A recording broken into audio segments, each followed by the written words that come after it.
Hey guys, तो recently एक news आई Jonathan measures को लेके, जहां उनके अगेंस्ट जो लॉसूट चल रहा था 2023 में, जिसकी वजह से मार्वल स्टूडियोज ने जोनाथन मेजर्स को ड्रॉप कर दिया था उसके कैंग के रोल से, वो लॉसूट ही अब ड्रॉप कर दिया गया है। यानी कि जोनाथन मेजर्स के अगेंस्ट जो भी चार्जेस थे वो अब उन सभी चार्जेस से क्लियर हो जाएंगे। लेकिन मार्वल स्टूडियोज दोबारा जोनाथन मेजर्स को कैंग के रोल में रीइंस्टेट करेगा या नहीं, ये अब तक डिसाइडेड नहीं है। 2018 में जेम्स गन, जो कि guardians of the Galaxy movies के डायरेक्टर है, उन्हें डिज्नी ने फायर कर दिया था उनके कुछ पुराने कंट्रोवर्शियल ट्वीट्स की वजह से।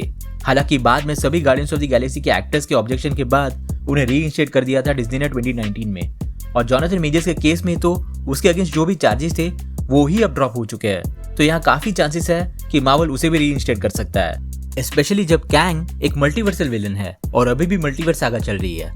ऑफ कोर्स मार्वल ने जब इस साल के कॉमिक कॉन में रॉबर्ट डाउनी जूनियर के डॉक्टर डूम को रिवील किया तो उन्होंने मल्टीवर्स सागा की ट्रेजेक्टरी एक हद तक ऑलरेडी बदल दी थी और अब डॉक्टर डूम इस सागा का मेन विलन होने वाला है। लेकिन डॉक्टर डूम के होते हुए भी कैंग के अभी भी दोबारा दिखने के चांसेस है, क्योंकि कैंग को लेके कुछ प्लॉट पॉइंट्स एमसीयू में अभी भी अनरिजॉल्व्ड है।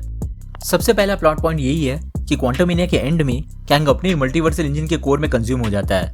ऑल्दो उसे क्वांटमएनिया में डेड प्रिज्यूम कर लिया जाता है, लेकिन अवेंजर्स 5, जो कि पहले अवेंजर्स द कैंग डायनेस्टी होने वाला था, उस मूवी में वही कैंग की बैक स्टोरी एक्सप्लोर होने वाली थी और कैसे वो अपने मल्टीवर्सल इंजन में कंज्यूम होके मरने के बजाय एक बियॉन्ड जोन नाम की जगह पर पहुंचने वाला था, जहां उसके कई सारे वेरिएंट्स बनने वाले थे, जैसे एंटमैन के वेरिएंट्स बने थे इस प्रोबेबिलिटी स्टॉर्म में।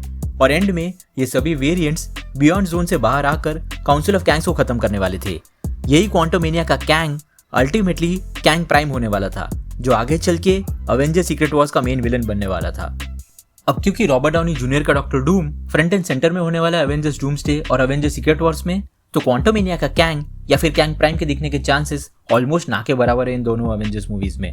लेकिन एक चीज जो कि डेफिनेटली पॉसिबल हो सकती है अभी भी, वो है काउंसिल ऑफ कैंग्स और डॉक्टर डूम का कन्फ्रंटेशन। काउंसिल ऑफ कैंग्स अभी भी एग्जिस्ट करते हैं इस डायमेंशन में, जहां से वो मल्टीवर्स की सभी टाइमलाइंस को एक्सेस कर सकते हैं। और Avengers Doomsday most probably comics की time runs out story line को अडैप्ट करेगी, जहां डूम इतना ताकतवर हो जाता है कि वो बियॉन्डर्स, जो कि कॉस्मिक बीइंग्स है और मल्टीवर्स को बाहर से मेंटेन करते हैं, उन्हें ही डिस्ट्रॉय कर देता है। सिमिलरली या एवेंजर्स डूम्सडे में भी डूम इतना पावरफुल हो जाएगा कि उसे मल्टीवर्स के बाहर रह रहे बीइंग्स की कॉस्मिक अवेयरनेस आ जाएगी।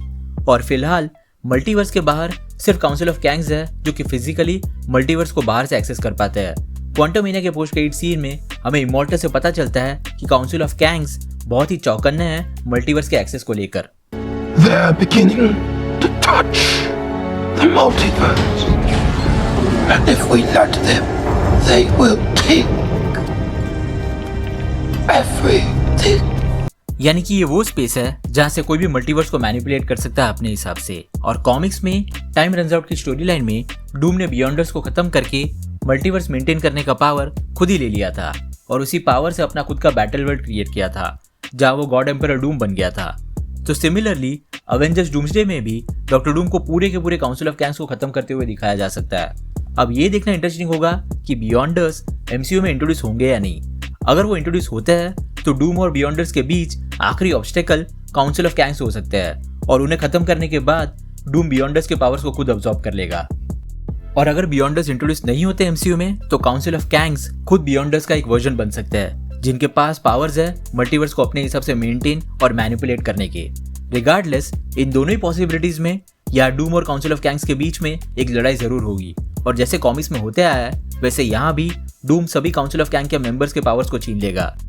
और हमें ये नहीं भूलना चाहिए कि हर कैंग किसी ना किसी कैपेसिटी में पावरफुल होगा ही। जैसे कि रिसेंट रिपोर्ट्स आई थी कि मार्वल का इनिशियल प्लान डार्क होल्ड को इंट्रोड्यूस करने के पीछे ये था कि उसे इमॉर्टल्स ने बनाया था रियलिटी को डिस्टेबलाइज करने के लिए। यानी कि इमॉर्टल्स ना सिर्फ टेक्नोलॉजिकली आगे था, बल्कि उसके पास विचक्राफ्ट और सॉर्सरी के भी स्किल्स थे। सिमिलरली दूसरे कैंग्स के भी अपने अपने यूनिक स्किल्स और पावर्स होंगे और हम समझ सकते हैं कि डूम जब उन्हें मारकर उनके पावर्स छीन लेगा तो वो खुद कितना पावरफुल हो जाएगा। कॉमिक्स में डूम कभी भी अपने आप को विलन नहीं समझता था, उसके हिसाब से वो मल्टीवर्स को बचा रहा था।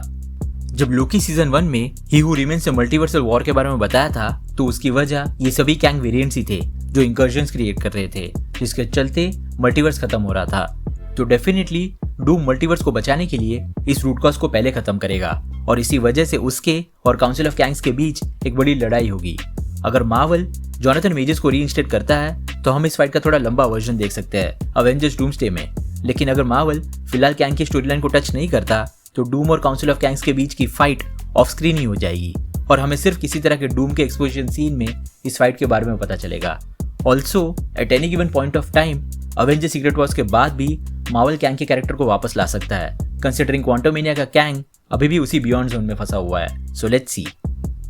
तो आपके क्या थॉट्स इस डूम वर्सेस काउंसिल ऑफ कैंग्स की पॉसिबिलिटी पर, और क्या कैंग की ये स्टोरी लाइन कभी फ्यूचर में कंक्लूड होगी? नीचे कमेंट सेक्शन में जरूर बताना। अगर आपको वीडियो पसंद आया हो तो उसे लाइक जरूर कर देना और अगर आप इस चैनल पर नए हो तो सब्सक्राइब करना मत भूलना। हम रेगुलरली ऐसे वीडियोस पब्लिश करते हैं। हमारी रीसेंट वीडियोस को देखने के लिए यहाँ पे क्लिक करें। Thank you so much for watching guys. Stay safe.